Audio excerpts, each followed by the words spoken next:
ایران کا ایک شہر ہے کرمان، وہاں پہ ایک شخص ہے حاج ماشاءاللہ، غالباً اب بھی زندہ ہے۔ پورے کرمان میں جب امام حسین کی مجلس کرواتا ہے، کسی بادشاہ اور وزیر کی مجلس میں بھی اتنے طعام نہیں ہوتے جتنا اس کی مجلس میں امام حسین کا نظر و نیاز ہوتا ہے۔ ہمارے ایران کے استاد کہتے ہیں کہ جب میں ان سے ملنے گیا اور اسی نیت سے ملنے گیا کہ پوچھوں تو صحیح آپ کے پاس اتنا پیسہ آتا کہاں سے کہ آپ امام حسین کے اتنے سفرے اور اتنے طعام لگاتے ہیں۔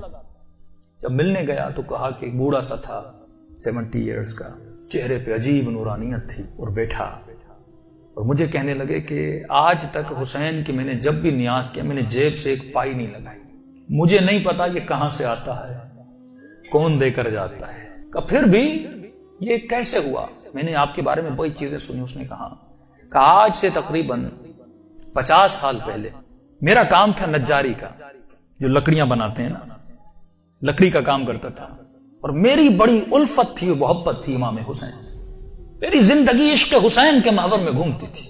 میں لکڑی کا کام تو کرتا تھا لیکن میں بڑی محنت کر کے لکڑی کے ممبر بناتا تھا حسین کے لیے، مسجدوں کے لیے ممبر بناتا تھا، تعزیہ بناتا تھا، تابوت بناتا تھا، علم بناتا تھا، جس بھی مسجد کا کام ہو سب سے پہلے وہ کرتا تھا۔ پورا سال میری یہ روش تھی، مسجدوں میں ممبر دینا، تعزیہ دینا، حسین سے عشق تھا۔ اس کے ساتھ ساتھ تھوڑے ہاسپٹلز کے کام بھی کرتا تھا۔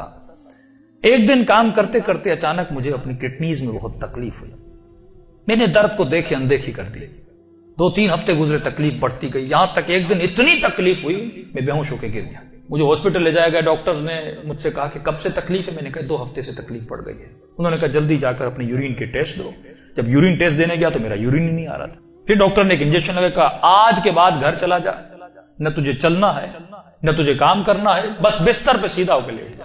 کہ جب گھر پہنچتے پہنچتے میرے پاؤں پھول گئے، اور کہتا ہے کہ مولانا اس دن کا سونا 4 سال تک میں اسی طرح بستر پہ سویا رہا، بدن پھول گیا، نہ ہاتھ ہلا سکتا ہوں نہ پاؤں ہلا سکتا ہوں، یہاں تک کہ میں نے آنکھوں سے دیکھنا بھی چھوڑ دیا، بس مجھے کانوں سے آوازیں سن جاتی تھی۔ جب اس تکلیف میں پہنچا نا، اپنے جتنے رشتہ دار تھے سب چھوڑ کے چلے گئے۔ ایک میری بوڑھی ماں تھی، لوگ میرے قریب نہیں آتے تھے کہ یہ بیمار ہے اس کے قریب نہیں جاؤ، لیکن میری بوڑھی ماں میری خدمت کرتی رہی۔ ماؤں کی قدر کرو جب تک زندہ ہے۔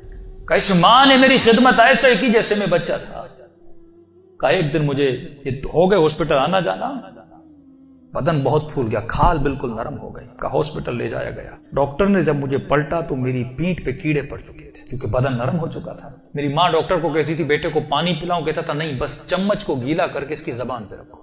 کہا 4 سال میں نے وہ پیاس چکھی جس کو سوچ کے میں حسین پہ روتا تھا۔ شدت پیاس میں نے بس دل میں نے حسین حسین حسین کو، اپنے آقا کو میں نے امید نہیں توڑی، حسن ظن تھا میرے آقا حسین پہ۔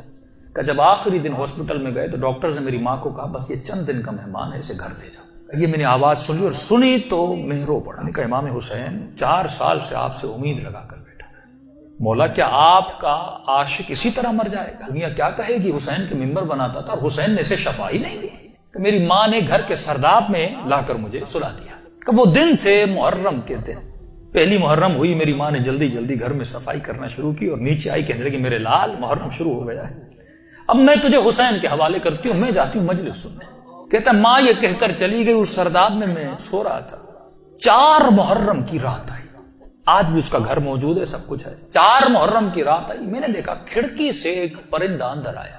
کہتے تب تک کان کام کرتے تھے لیکن جیسے یہ پرندہ آیا میری آنکھوں نے دیکھنا شروع کیا، لیکن یہ عجیب کبوتر تھا جس کے 3 پر تھے، سفید تھا، سبز تھا اور لال پر تھا۔ میں نے زندگی میں ایسا کبوتر دنیا میں کہتا میں نے نہیں دیکھا، پنجے اس کے لال تھے۔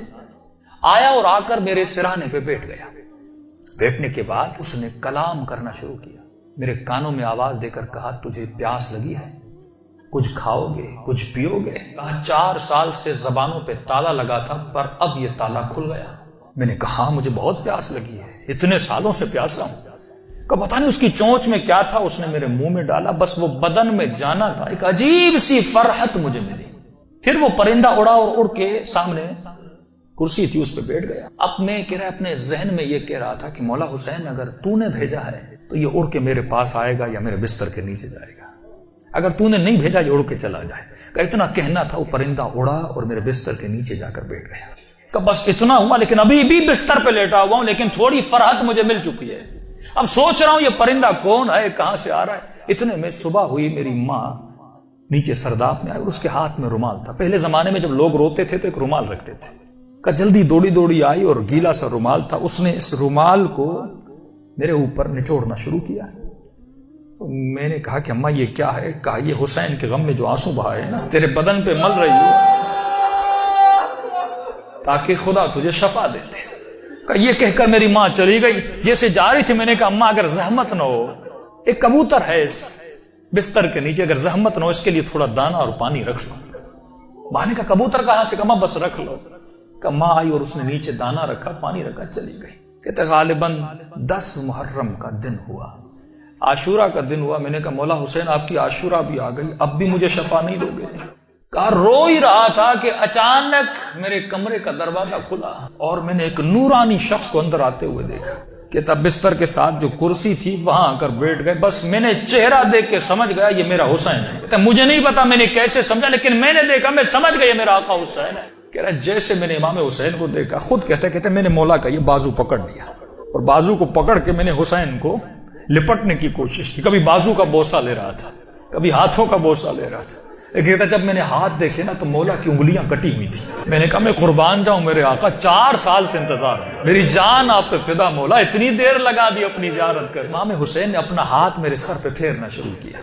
کہا آج ماشاءاللہ ہم آ گئے، ہمارا انتظار تھا، ہم آ گئے، تیرا انتظار ختم ہو گیا، بتا تجھے کیا چاہیے؟ میں نے کہا میں نہیں بتاؤں گا، آپ کو پتا ہے مجھے کیا چاہیے، آپ میرے حال کو دیکھ رہے، میں زبان سے کچھ نہیں مانگوں گا، آپ کو پتا ہے کہ مجھے کیا چاہیے۔ اتنا کہنا تھا، حسین نے میرے وجود پہ ہاتھوں کو پھیرنا شروع کیا، میرے ہاتھوں کو پھیرا، میرے کاندھوں کو پھیرا، میرے جسم پہ ہاتھ لگائے۔ کہا آج ماشاءاللہ جو تجھے چاہیے تھا حسین نے دے دیا۔ میں نے کہا آقا آپ کا بہت شکریہ۔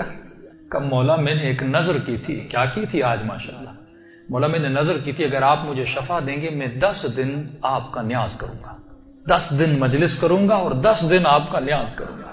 امام حسین نے کہا آج ماشاءاللہ 10 دن اپنی طرف سے کرنا، 8 دن میری طرف سے کرنا۔ کہا مولا 8 دن کس چیز کے؟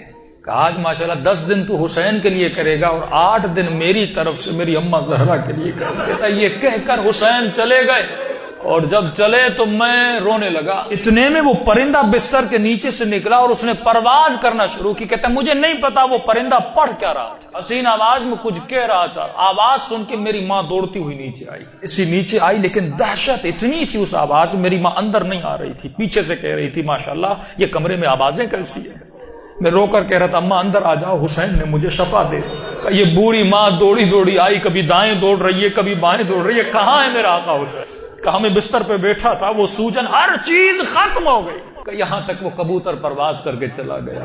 یہ بوڑھی کبھی کرسی کے بوسے لے رہی ہے، کبھی بیٹوں کے ہاتھوں کو چوم رہی، یہاں میرے حسین کے ہاتھ لگے تھے۔